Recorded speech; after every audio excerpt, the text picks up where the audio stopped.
You're in the middle of an argument. It's not even a big one. But somewhere in the back of your mind, a different scene starts playing. You imagine getting into an accident, or getting sick, or just disappearing for a while. And in that scene, the person you were just arguing with finds out and feels terrible. You didn't choose to think this. It just showed up, uninvited, in the middle of a normal fight. Maybe you're picturing them getting a phone call.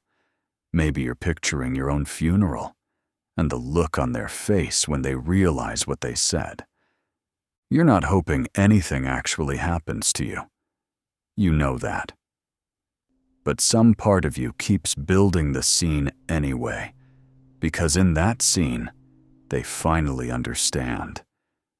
You'd never say this out loud. It feels dramatic, a little embarrassing, maybe even a little unhinged. So you keep arguing like normal, and the fantasy just sits there, quietly, doing its work. If this happens to you, it doesn't mean you're dramatic or dark or looking for pity. It means you've found a place inside your own head where the apology you needed finally arrives. And by the end of this video, you'll understand exactly why your mind builds that scene and what it's actually trying to give you. Block 1. Where it comes from. In a normal conflict, there's a version of it where you say how much something hurt, and the other person actually hears it. They stop. They apologize. Something shifts. But a lot of the time, that's not how conflict actually goes. You say it hurt, and they get defensive, or they minimize it, or the conversation just moves on before anything lands. When the direct route doesn't work, when the words don't get through, the mind doesn't just give up on being understood. It looks for another route. And the route it finds is a scene where the hurt becomes impossible to argue with, where there's no defensiveness left, no minimizing, no, you're overreacting. Just the plain, undeniable fact of how much it hurt.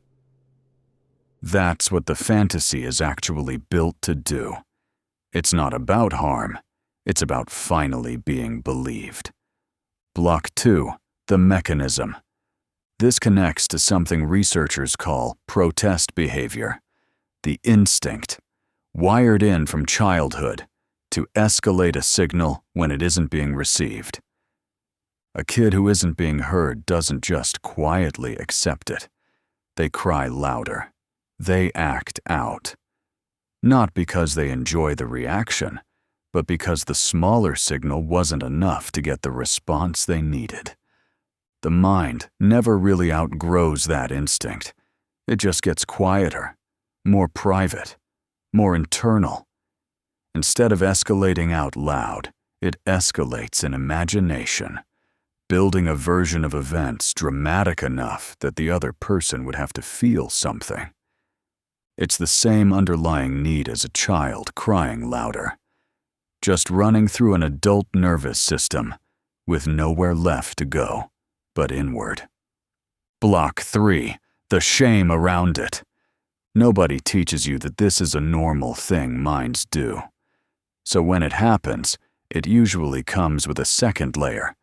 Not just the fantasy, but the discomfort of having had it.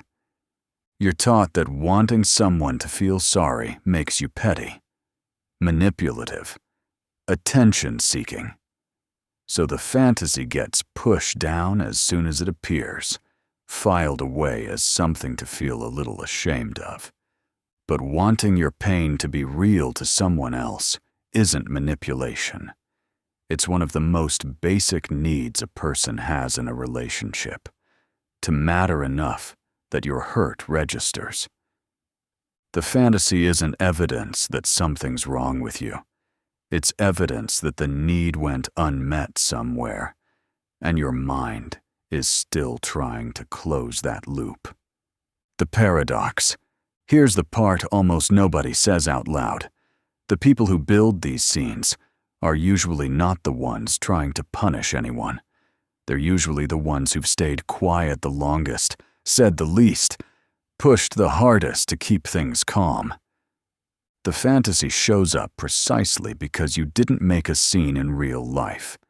It's the scene you didn't let yourself have, rebuilt somewhere safer, inside your own head, where no one can get defensive back. The people who explode in the moment rarely need this fantasy. It's the people who swallow it, who end up building it later, alone. What actually helps here isn't judging yourself for the fantasy or trying to force it away. It's noticing what it's asking for and finding a way to ask for that directly, while you're still here to hear the answer.